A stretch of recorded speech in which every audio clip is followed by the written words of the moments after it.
சண்டைக்கோழி serial நாளைக்கான எபிசோடில் என்ன நடக்க போகுதுன்னு பார்க்கலாம் வாங்க.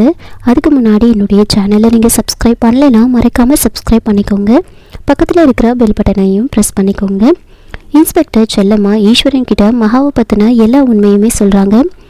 அதை கேட்டு ஈஸ்வரன் ரொம்பவே ஷாக் ஆகுறாரு. மகாவோட ஹஸ்பண்ட் வேறு யாரும் கிடையாது, உங்கள் வீட்டில் டிரைவராக வேலை செஞ்சுட்டு இருந்தார்ல முருகன், அதாவது விக்ரம், அவர் தான் மகாவோட ஹஸ்பண்ட். அவர் சென்னையில் ஜிகே குரூப் ஆஃப் கம்பெனிஸோட எம்டி அப்படின்ற உண்மையும் சொல்கிறாங்க.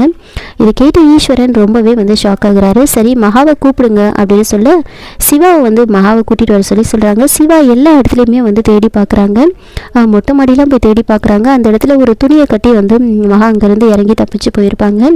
கீழே பூனா காவேரி இங்கே கிடையாது, அவள் எப்போவோ கிளம்பிட்டா அப்படின்னு சொல்கிறாங்க. கிளம்பிட்டாங்களா? எங்கே கிளம்பிட்டாங்க அப்படின்னு கேட்க, அவள் சென்னைக்கு தான் போயிட்டுருக்கா, இந்நேரத்துக்கு ஏர்போர்ட்டுக்கு போயிட்டுருப்பா, எனக்கு ஏற்கனவே இந்த உண்மை தெரியும் அப்படின்னு சொல்கிறாங்க. உடனே ஈஸ்வரன், ஏன் நீ என்கிட்ட இந்த உண்மையை சொல்லலை அப்படின்னு கேட்கும்போது, இல்லைங்க, எனக்கே இப்போ தான் கொஞ்சம் நேரத்துக்கு முன்னாடி தான் இந்த உண்மை தெரியும், உங்ககிட்ட சொல்லலான்னு வரத்துக்குள்ளே அவங்க எல்லாரும் பொண்ணு பார்க்க வந்துட்டாங்க, அதனால என்னால் எதுவுமே சொல்ல முடியல அப்படின்னு சொல்கிறாங்க.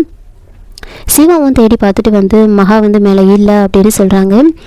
அப்போது இன்ஸ்பெக்டர் செல்லமாக சொல்கிறாங்க, சரி, இதில் கவலைப்படுறதுக்கு என்ன இருக்குது, நானே அவங்கள சென்னைக்கு கூட்டிகிட்டு போகிறதுக்காக தான் இங்கே வந்தேன், ஆனால் அதுக்குள்ளே அவங்களே கிளம்பிட்டாங்க, ரொம்ப நல்லதாக போச்சு அப்படின்னு பேசிகிட்டு இருக்காங்க. சிவா வெளியில் போகிறாங்க. நந்தினி சிவாவுக்கு கால் பண்ணி, அந்த இன்ஸ்பெக்டர் செல்லம்மாக்கு எல்லா உண்மையும் தெரிஞ்சிருச்சு, இப்போ நேராக அவங்க வீட்டுக்கு தான் வந்துட்டுருக்கா, முதல்ல அந்த மகாவை வேற எங்கேயாவது ஷிஃப்ட் பண்ணு அப்படின்னு சொல்லும்போது சிவாவுக்கு பயங்கரமாக கோவம் வருது.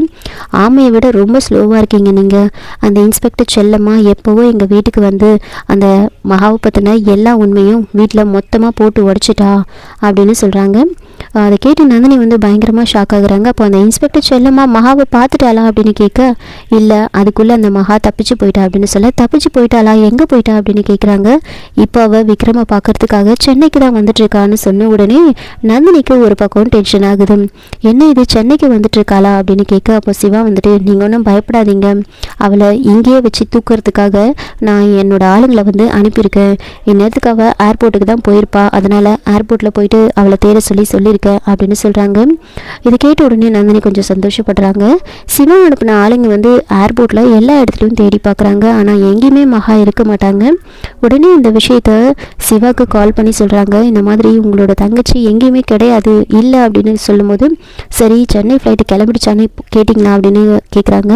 அதெல்லாம் கேட்டோம், சென்னை ஃப்ளைட்டு போயிடுச்சா அப்படின்னு சொல்கிறாங்க. அப்போது ஃப்ளைட்டு போயிட்டா அவள் மட்டும் எப்படி அங்கே இருப்பா அப்படின்னு கேட்குறாங்க.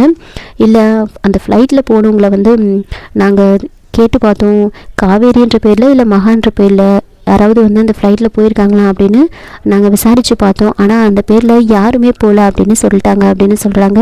அதை கேட்டு சிவா அப்போது கண்டிப்பாக நம்மளை டைவர்ட் பண்ணுறதுக்காக தான் இந்த மாதிரி அவள் சொல்லிட்டு போயிருக்கா, அவள் சரியான கேடி, ஒன்று அவள் காரில் போயிருக்கணும் இல்லைனா பஸ்ஸில் போயிருக்கணும் அப்படின்னு யோசிச்சுக்கிட்டு, சரி, நீங்கள் எல்லா டோல்கேட்டையும் போயிட்டு செக் பண்ணுங்கள், அவள் கண்டிப்பாக கார்லேயோ இல்லை பஸ்லேயோ தான் போயிட்டுருப்பா அப்படின்னு அவங்கக்கிட்ட சொல்கிறாங்க. இன்னொரு பக்கம் விக்ரம் தனியாக பேசிகிட்டு இருக்காரு, கையில் தாலியை வச்சுக்கிட்டு.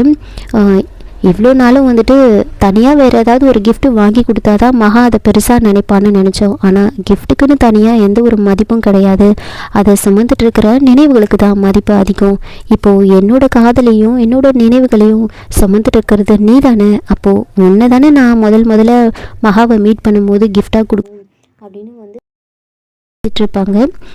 நாளைக்கு நான் உன்னை பார்க்கும்போது இந்த தாலியை நான் எப்படா உன் கழுத்தில் கட்ட போகிறேன் அப்படின்னு எனக்கு இருக்குது அப்படின்னு மகா கிட்ட நான் சொல்லணும் அப்படின்லாம் தனியாக புலம்பிட்டு இருப்பாங்க. இன்னொரு பக்கம் இன்ஸ்பெக்டர் செல்லம்மா விஜய்க்கு கால் பண்ணி எல்லா விஷயத்தையுமே சொல்கிறாங்க. மகா உங்கள் வீட்டுக்கு வரத்துக்காக கிளம்பிட்டாங்க, அநேகமாக இன்னும் ஒரு 1 ஹவரில் அவங்க சென்னையை ரீச் பண்ணிவிடுவாங்கன்னு நினைக்கிறேன், நீங்கள் வீட்டுக்கு வருவாங்க அப்படின்னு வெயிட் பண்ணுறதுக்கு பதிலாக நேராக ஏர்போர்ட்டுக்கு போயிட்டு பிக்கப் பண்ணிவிடுங்க அப்படின்னு சொல்கிறாங்க.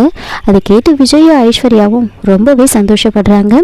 இன்னொரு பக்கம் காரில் மகாவும் விக்கியும் வந்துட்டுருப்பாங்க. அப்போ விக்கி கேட்குறாங்க, ஆமாம் மேடம், என்ன நீங்கள் ஃப்ளைட்டில் தான் போகிறதா சொன்னீங்க, எதுக்காக இப்போ நீங்கள் காரில் வந்துட்டுருக்கீங்க அப்படின்னு கேட்க, இல்லை, அது சிவானனை டைவர்ட் பண்ணுறதுக்காக தான் நான் இந்த மாதிரி காரில் வந்துட்டுருக்கேன் அப்படின்னு சொல்கிறாங்க. ஆமாம், அமுதா தானே என் கூட வரதா இருந்துச்சு, ஏன் அமுதா வராமல் உங்களை வந்து அனுப்பி வச்சிருக்கா அப்படின்னு கேட்கும்போது, இல்லை அமுதா வந்து முருகனை பார்க்கறதுக்காக கிளம்புன உடனே வீட்டில் எல்லாருமே கிளம்பிட்டாங்க, அவங்க எல்லாரும் வந்து அவங்களால சமாளிக்க முடியுமா, அதனால தான் அமுதா வந்துட்டு காவேரி மேடம் பிளானை கேன்சல் பண்ணிட்டாங்க அப்படின்னு சொல்லிட்டு என்னை வந்து யாருக்கும் தெரியாமல் அனுப்பி வச்சாங்க அப்படின்னு சொல்லிட்டு இருக்காங்க. மகாவும் விக்கியும் ஒரு பக்கம் சென்னைக்கு காரில் வந்துட்டு இருக்காங்க. சிவா ஒரு பக்கம் மகாவை எப்படியாவது தடுக்கணும் அப்படின்னு ஆளை வச்சு தேட சொல்லியிருக்காங்க. நந்தினி ஒரு பக்கம் மகா சென்னைக்கு வந்தால் அங்கேயே அவங்க ஆளுங்களை வச்சு தூக்கணும் அப்படின்னு அவங்க வேற ஒரு ரவுடிக்கு கால் பண்ணி வந்து சொல்கிறாங்க. சென்னையில் தூக்கிறதுக்கு பதிலாக திருச்சியிலிருந்து வந்துட்டு இருக்கும் போதே வர வழியில் எங்கேயாவது விக்கிரவாண்டியில் அந்த மாதிரி இடத்துல மகாவை தூக்கிட்டா ரொம்ப நல்லது அப்படின்னு அவங்க ஒருத்தர்கிட்ட சொல்ல, அவங்களும் வந்துட்டு சரிங்க மேடம், நாங்கள் காரியத்தை முடிச்சுட்டு உங்களுக்கு கால் பண்ணுறோம் அப்படின்னு சொல்லிட்டு இருக்காங்க. அதுக்கப்புறமா புலிமுருகன் இதெல்லாம் வந்து கேட்டுட்ருப்பாங்க.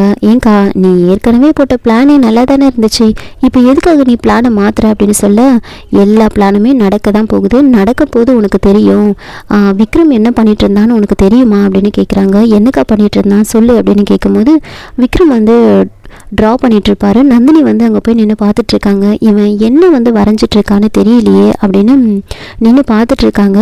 விக்ரம் ரொம்ப ஆர்வமாக வந்து வரைஞ்சிட்ருப்பாங்க. அநேகமாக அவர் வந்துட்டு மகாவை தான் வரைஞ்சிருப்பாருன்னு நினைக்கிறேன்.